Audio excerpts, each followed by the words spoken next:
Olá, pessoal, boa tarde, tudo bem? Como vocês estão? Espero que todos estejam bem. Eu estou aqui com meu cafezinho sem açúcar, de home office hoje, aproveitando que estou de home office para conversar com vocês e, de modo mais específico, comentar um pouco sobre a interação que aconteceu lá no meu Instagram esse final de semana. Eu fui assistir Dia D no cinema e aproveitei o gancho de filmes, né, para a gente falar sobre alguns plot twists, que nada mais é no mundo do cinema aquela reviravolta no final do filme, né? Aquela reviravolta que a gente não imaginava que acontece no filme. Dia D não foi esse tipo de filme. O filme todo caminha pra gente já saber o que vai acontecer no final e tudo mais. Mas eu digo assim, no mundo do cinema acontece muito isso, né? Aqueles filmes que no final tem aquela reviravolta que você fica, não acredito. E isso acontece na nossa vida cotidiana, né? Com os problemas da nossa vida, os pepinos, né? Na nossa vida, acontecem essas reviravoltas. E aí eu puxei o gancho dessa caixinha lá no meu Instagram para a gente falar dessas reviravoltas que acontecem no mundo dos tributos, tá? E aí eu abri lá para ver se alguém tinha alguma coisa a compartilhar. Nós tivemos umas 4 interações e é sobre elas que eu vou conversar aqui com vocês hoje. Então, hoje é bem conversa de café, super rapidinho, mas acho que a gente vai conseguir extrair informações bem importantes no vídeo de hoje. Então, não sai daí e acompanhe.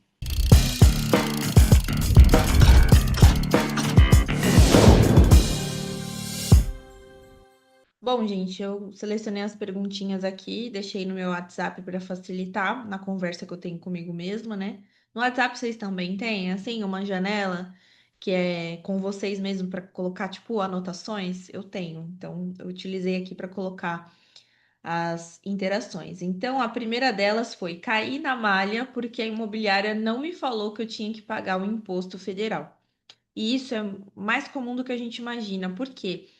Nessa situação em específico, eu até conversei com essa pessoa que fez essa interação, e o que acontece? Existe uma prática de algumas pessoas que fazem, deixa tudo com a imobiliária para poder fazer a gestão dos aluguéis. Então, a imobiliária que cobra, então cai na conta da imobiliária o pagamento do aluguel e depois é repassado.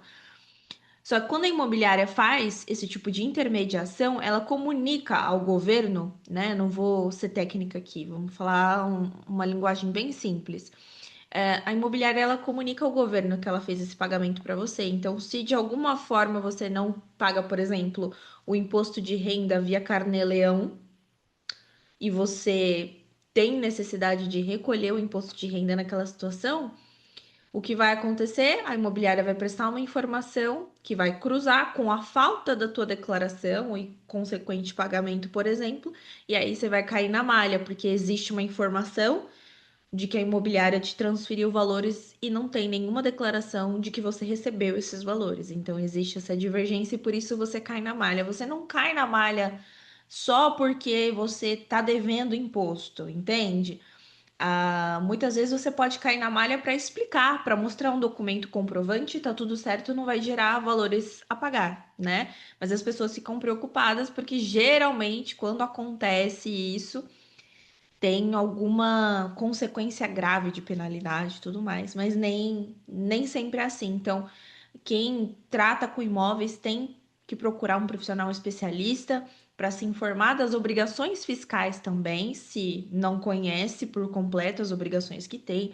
A gente deu exemplo aqui da questão do imposto de renda, via Carnê-Leão, a gente também pode falar sobre o imposto de renda no ganho de capital, que tem também as suas regrinhas, enfim, planejamentos tributários com relação a isso, né? Reforma tributária, que vai ter um impacto aí sobre a tributação imobiliária. Inclusive, eu tenho alguns vídeos aqui no canal sobre todos esses assuntos. Eu acho que eu só não tenho sobre o imposto de renda de ganho de capital. Não sei, tem que procurar aí. Mas se não tiver e for de interesse de vocês, eu venho falar um pouquinho sobre isso aqui também, aí você deixa nos comentários. A próxima interação foi: fui pesquisar sobre IPTU e vi que o valor venal é bem complexo de se chegar. Isso é uma percepção que nós temos de valor de venda do imóvel é o valor do IPTU, e muitas das vezes isso não corresponde à realidade.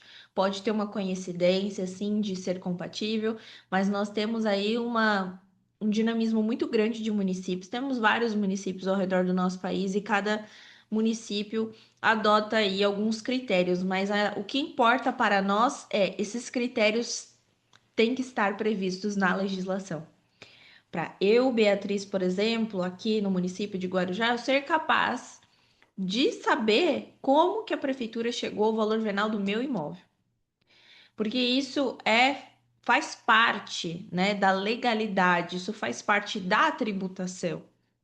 Nós somos obrigados a entregar parcela do nosso patrimônio para financiar os serviços públicos do nosso estado de modo geral, município, estado, União, enquanto nação, nós temos esse dever legal, mas que façamos isso dentro de critérios legais e não ao mero arbítrio, né? Da municipalidade, por exemplo, no caso do IPTU. Então, é muito importante entender que existem vários fatores que influenciam. Isso eu tenho bastante vídeo aqui no canal falando sobre, né? Sobre todos os critérios que comportam e compõem essa base de cálculo para a cobrança do imposto. Por isso que algumas vezes você recebe surpresas de cobranças altas, cobranças que são indevidas, cobranças que são devidas e você, na realidade, não é que houve um aumento indevido, é que, na verdade, você sempre pagou menos do que você devia. Então, existem várias situações que podem acontecer com relação a isso.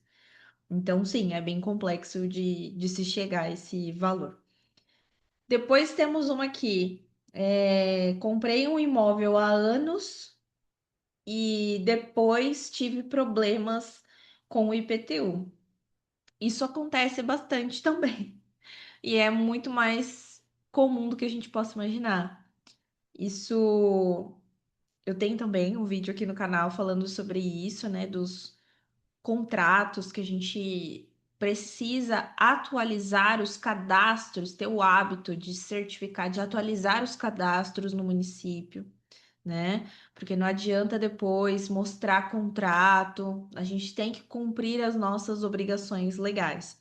Agora, uma coisa é a gente ser proprietário ou ser possuidor daquele imóvel, mas não ter o nome lá na prefeitura. Mas a gente está exercendo ali o critério para pagar o imposto. Agora, quem não exerce isso, tem que saber, a gente tem que separar, porque a pessoa não está na posse e nem na propriedade do bem. Não está. Mas ela não cumpriu um dever legal também de comunicar ao município e promover essa alteração, esse cadastro, né? Então, a obrigação de informação não pode ser confundida com a obrigação de pagar o imposto. Pelo menos essa é a corrente que eu me filio, tá? Só que esses contratos particulares de compra e venda, eles não podem ser apresentados ao município para fugir de uma execução fiscal, por exemplo, né?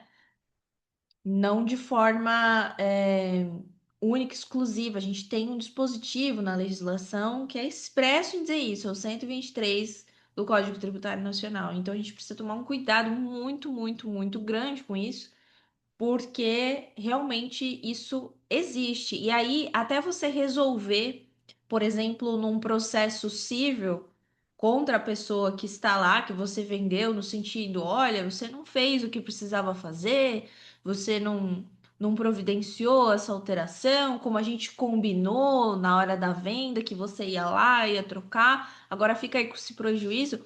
Até isso acontecer, até isso passar por um processo judicial, ter um resultado, uma sentença, seu nome já está na execução fiscal, provavelmente você já sofreu um protesto do seu nome no cartório, provavelmente às vezes até descobriu a ação através de uma penhora na conta bancária. Olha só que problema. Então, envolve uma série de questões aí que poderiam ser evitadas, né? Então, isso realmente não é uma reviravolta nada agradável, né? Nada agradável.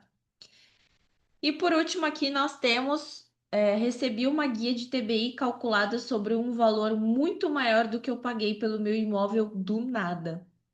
Isso também aconteceu recentemente com muitas pessoas, acredito que até justifique a pessoa ter me mandado isso, porque nós tivemos, e já falei também sobre isso aqui, lançamentos por arbitramento. O que são os lançamentos por arbitramento? Eu tive uma operação ali de compra e venda de um imóvel, eu recolhi o imposto devido, o chamado ITBI. Um tempo depois, alguns meses depois, caso hipotético aqui, tá? Uns meses depois eu recebo uma notificação. Beatriz, o valor que você pagou de TBI, na verdade, você pagou menos do que você devia. Você deveria mais. Isso porque você colocou lá um valor do imóvel muito baixo. Seu imóvel vale mais. Então, você recolheu menos do que você devia. Toma aqui uma guia do valor restante que você tem que pagar. E aí isso vira um processinho administrativo, em que você tem direito a se manifestar e dizer o motivo pelo qual você colocou o valor que você colocou. Basicamente isso, tá? Se não der certo essa via administrativa, você vai para a via judicial, um processo judicial para se discutir ali qual é então o valor do ITBI correto, tá? Qual que é o valor do ITBI correto?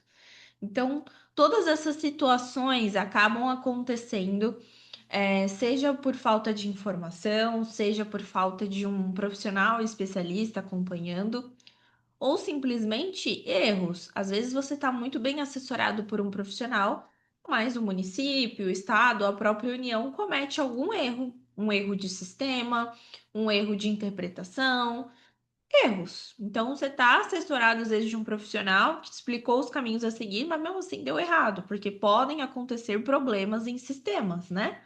Como tudo hoje na vida. Quem nunca ficou aí tentando fazer um reconhecimento facial na conta gov.br, né? Não é uma coisa que todo mundo aqui já alguma vez passou pela vida? E não é a gente mesmo ali que tá fazendo, é nossa conta e custa às vezes para fazer um reconhecimento facial, não é? Então são sim erros, por mais que a gente esteja bem informado, esclarecido das situações, isso pode acontecer com qualquer um. Então são essas reviravoltas do nosso cotidiano que buscamos através de plataformas aqui, por exemplo, do YouTube, levar a informação às pessoas e deixar elas mais cientes, mais esclarecidas, né, do que está acontecendo, do que pode acontecer. Tá bom? Então, espero que vocês tenham gostado dessa interação. Se você não me segue ainda lá nas redes sociais, pode acompanhar, @tributário SM, vocês vão acompanhar um pouquinho o que acontece quando eu não estou aqui no YouTube, né? Na minha rotina diária, com os meus processos, com os meus clientes e os compromissos institucionais, enfim, coisas aí afetas ao trabalho profissional. Muito obrigada pela companhia. Eu vou ficando por aqui, continuando os trabalhos da tarde, que eu tô gravando isso dia 16, 2h25 da tarde. E até uma próxima oportunidade. Um abraço, um café e te vejo na próxima semana.